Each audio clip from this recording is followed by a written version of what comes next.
So when it comes to best practices on visitors management, building entrances have to have this balance between security and convenience for those that need to be on campus.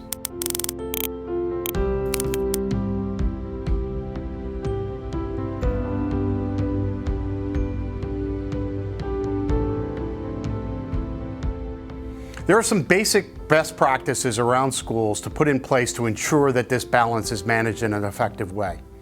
The first point I would make is that during school hours, it's a best practice to have established a single point of entry for all visitors.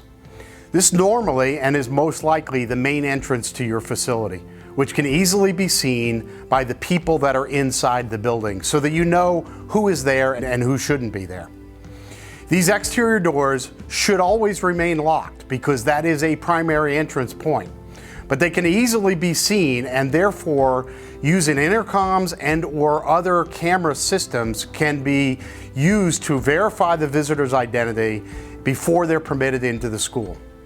Teachers and staff can then use an access control system or even get up and open the door for the visitors to come into the building. Another best practice to think about is that schools can actually create an entrance vestibule that add another layer of security, or as we've talked about, a secondary perimeter around the school security. That when a visitor comes up to the building, they enter in through the main doors, but they're not allowed into the main facility until such time that they have been identified and that their access is in fact granted.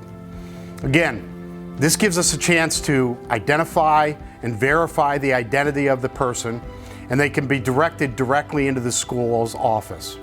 Once in the office, the administrator and staff can decide how the visitor proceeds in the school and how they go from place to place on school grounds. Visitor management software is another way to identify and also retain the identification of any visitor that's allowed on the campus.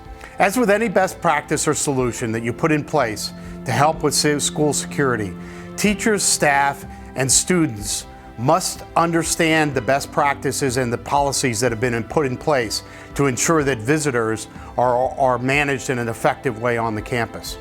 The same is true with visitor management.